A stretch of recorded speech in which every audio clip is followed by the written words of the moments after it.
She walked into the tryout room like anyone else, wearing the same basic athletic gear, holding the same paperwork, and carrying the same ambition. But the moment she entered, the energy in the room shifted. Conversations paused, eyebrows raised, and glances were exchanged. She wasn't just another recruit. She was different. She was a black woman stepping into a space historically dominated by white men, a space where people like her were still seen as exceptions rather than equals. The murmurs started almost immediately. Some chuckled quietly, others didn't bother hiding their amusement. It hung in the air like smoke, hard to ignore, impossible to fully escape. But what they didn't see, what they refused to see, was the fire that had been burning inside her long before she ever walked through those doors. They didn't see the long nights of training, the early mornings of mental preparation, the countless times she had to talk herself out of quitting. To them, she was a joke. To her, this was everything. It wasn't the first time she'd been underestimated. In fact, she had grown up in environments where being doubted was almost routine. Teachers who overlooked her, coaches who ignored her, strangers who assumed weakness before she even spoke. That day at the tryouts wasn't new. It was just another chapter in a long history of proving people wrong. The difference now was that the stakes were higher. The pressure was heavier, and the crowd was louder. She could have walked away. Many would have. Facing open mockery in a space that's supposed to be professional would break most people. But she stood her ground, not because she wanted to prove something to them, but because she had already proven something to herself. She knew what she was capable of, and more than anything, she wanted a chance to show it. The tryout process wasn't easy. It was built to be tough, to filter out those who weren't prepared. There were endurance runs, obstacle courses, strength tests, and tactical drills. It was physically grueling and mentally exhausting. Every step of the way, she had to carry not just the weight of the exercises, but the weight of their stares, their smirks, their silent doubts. But she kept moving forward, one task at a time, one breath at a time. The laughter didn't stop immediately. In fact, it got louder at certain points. When she slipped slightly on the ropes, when she paused a second longer at the wall climb. They were waiting, almost hoping, for her to fail. But what they didn't realize was that every moment of mockery only made her sharper. Every insult fueled her focus. Every doubt strengthened her resolve. There's a unique kind of power in being laughed at. If you can endure it, if you can stand tall while the world tries to shrink you, it can harden you into something unstoppable. That's what was happening to her. She wasn't shrinking. She was sharpening. She didn't shout back. She didn't argue. She didn't let the noise distract her. She let her silence speak. She let her actions speak louder. Every pull-up, every sprint, every completed drill was an answer to their doubt. She wasn't asking for respect. She was earning it and making sure they felt it with every move she made. In rooms like that, where judgment comes before performance, courage becomes more than just a word. It becomes a weapon. And on that day, she wielded it with quiet force. ChatGPT said, self-belief doesn't always start as a loud voice. Sometimes it begins as a quiet whisper, something soft and almost hidden beneath years of doubt, rejection, and ridicule. For her, self-belief was never handed over in compliments or encouragement. It was built, slowly, in solitude. Long before the tryouts, she had to convince herself that she belonged, even when no one else said she did. Especially when no one else said she did. She learned that if she didn't believe in herself first, no one else ever would. Growing up, there were rarely examples of women like her wearing the badge. The media didn't show them. Her community didn't see them. And when people imagine law enforcement, they certainly weren't picturing a black woman with natural hair, a determined face, and a soft-spoken presence. But she didn't need the world to approve of her vision. She just needed to keep moving toward it. The belief didn't come from outside. It had to be built from within. She remembered every moment she had been told she was too soft, too feminine, too emotional, too black, too everything that didn't fit into their mold of what a strong recruit should be. Those words didn't just bruise her, they stayed with her. They echoed in her head during late-night training sessions. They hovered over her every time she laced up her shoes to run another mile. But instead of letting those voices win, she made a decision. If they were going to doubt her, she was going to believe in herself twice as hard. Her self-belief was not arrogance. It wasn't about thinking she was better than anyone else. It was about knowing her worth, knowing her capabilities, and refusing to let anyone define her by their limited perspective. Every challenge she faced along the way reinforced that belief. Every failure became a lesson, not a label.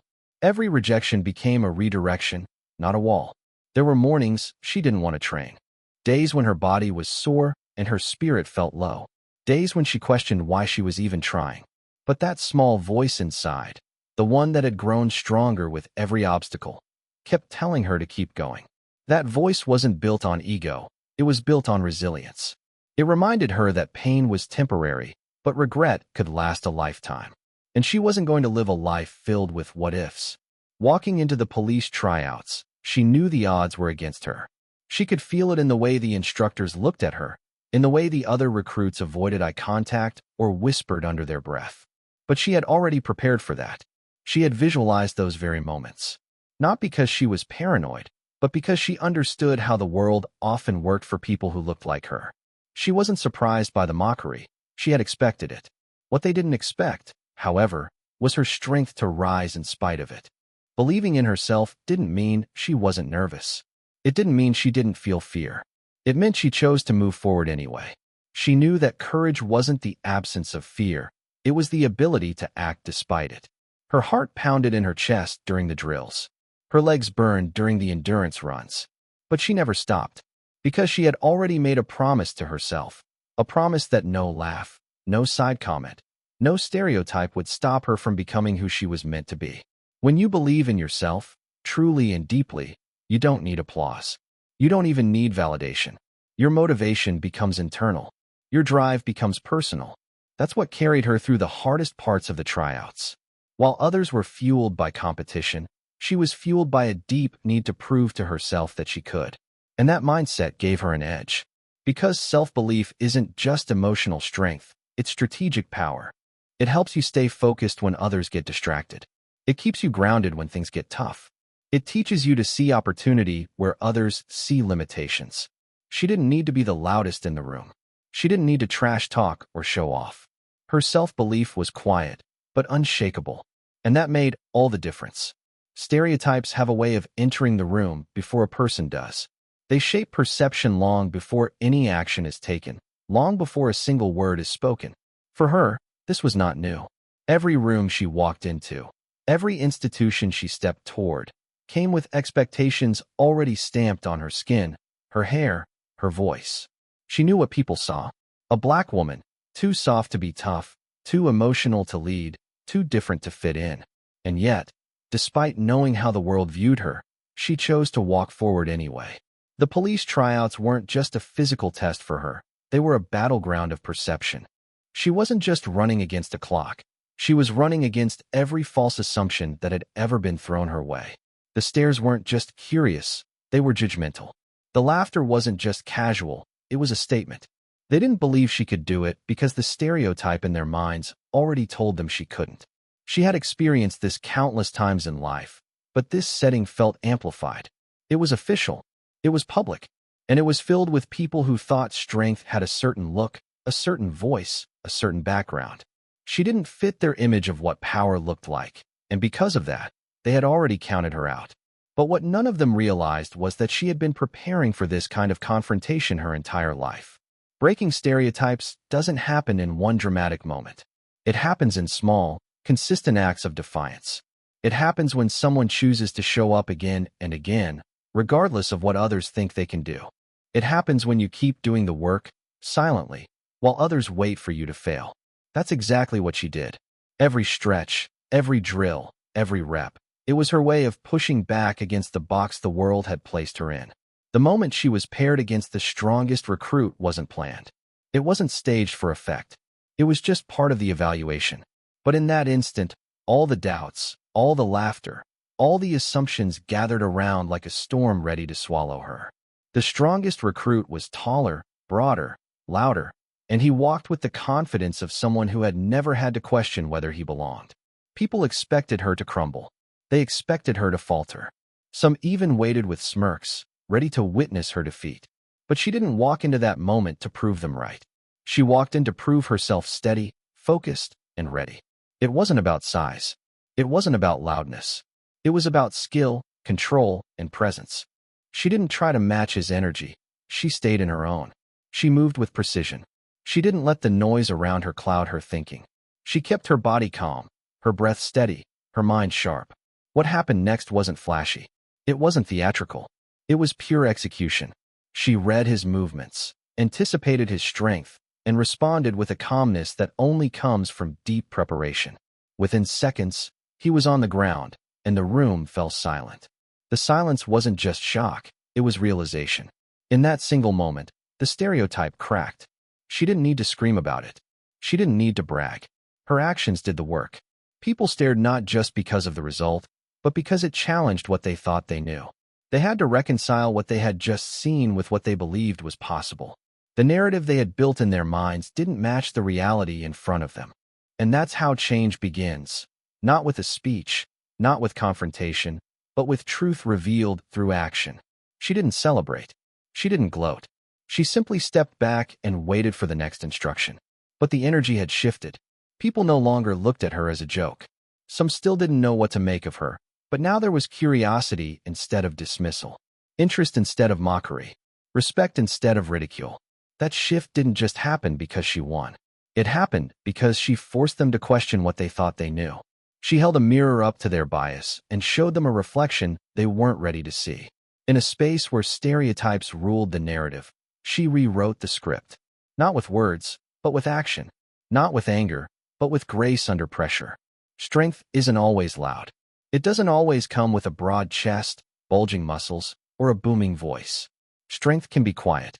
It can walk softly, speak gently, and still hold the weight of the world. For her, strength never looked the way others expected it to. It wasn't built in a gym filled with mirrors and shouting.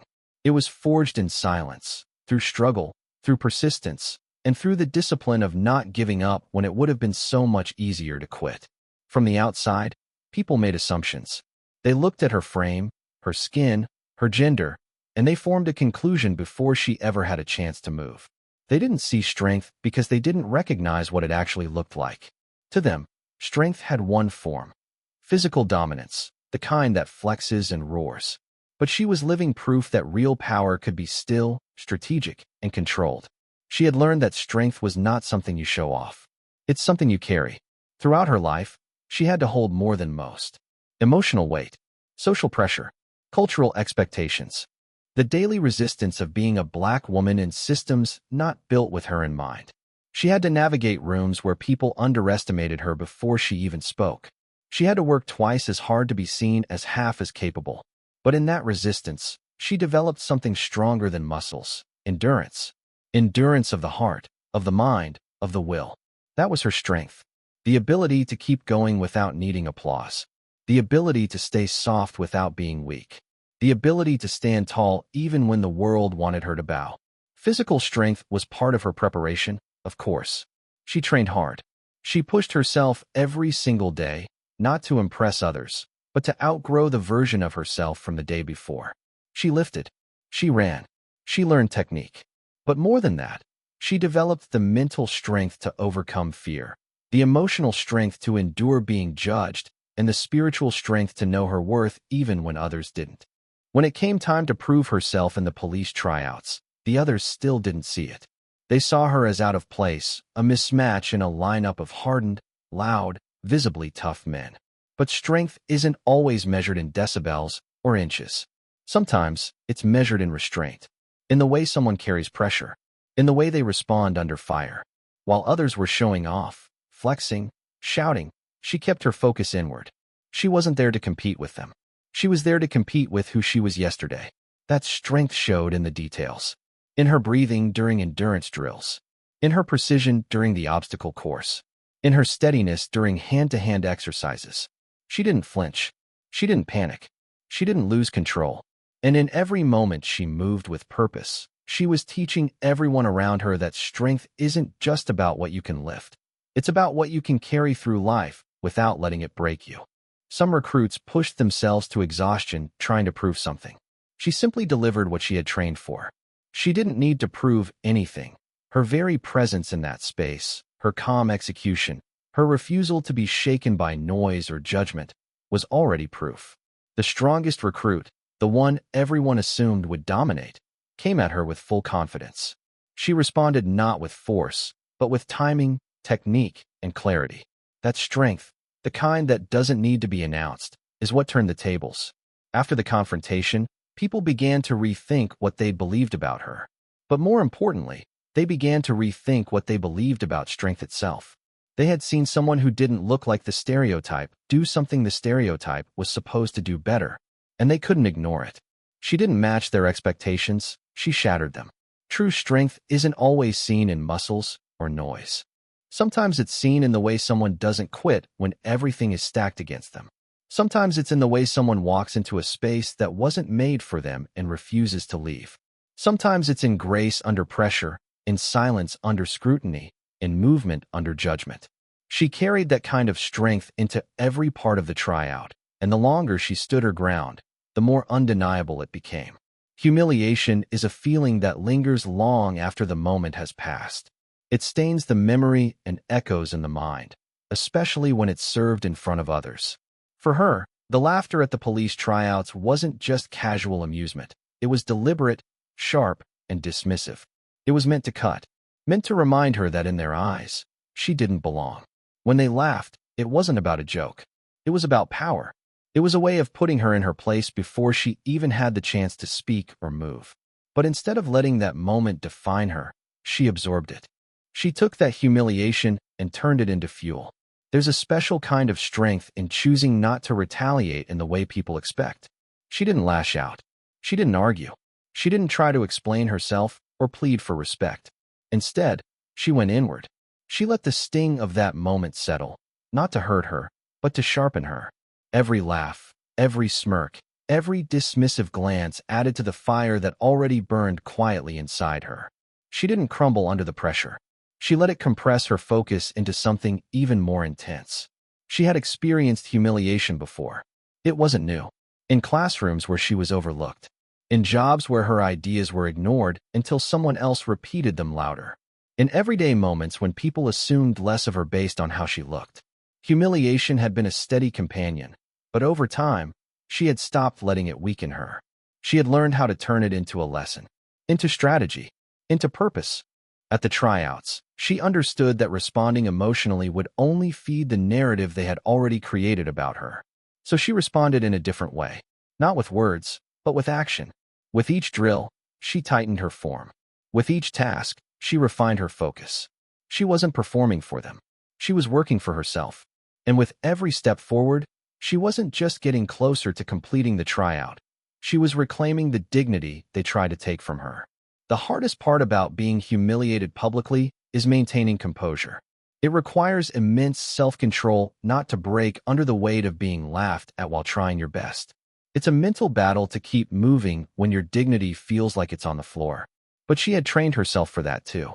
She knew that if she let their opinions steer her actions, she would always be trapped in their version of her story. So she chose her own path. Every task she completed became a quiet rejection of their narrative. When it came time to spar with the strongest recruit, she knew they were expecting a spectacle. Most assumed it would be over quickly, that she would be embarrassed again. But humiliation had already done its job. It had already awakened the part of her that had nothing left to lose. She didn't go into that confrontation hoping to impress them. She went into it determined to defend her right to be there, to take back the space she was standing in. And when she moved, it wasn't with fear, it was with conviction. Her victory in that moment wasn't just physical. It was psychological. It was emotional. She didn't just take down another recruit. She took down 100 assumptions that had been stacked on top of her. The same people who laughed were now quiet, processing what they had just witnessed. And while she didn't need their validation, the silence was enough. It meant that their certainty had cracked, that their confidence in their bias had been shaken. What she had done in that moment was not just win a fight. She had shown that humiliation, when harnessed with discipline, could become something transformative. That what was meant to tear her down had only made her stronger. Every time someone doubted her, every time someone dismissed her, she had stored that energy, not to carry as a burden, but to use as momentum. She turned every rejection into resistance training, every insult into a lesson in endurance. Humiliation, for her, had become a tool, a reminder of what she was up against and why it mattered that she kept going. She didn't erase the pain of it. She used it. She made it part of her strength, not a weakness to hide. And in doing so, she became something they never expected. Not just strong, but unshakable. Not just present, but powerful.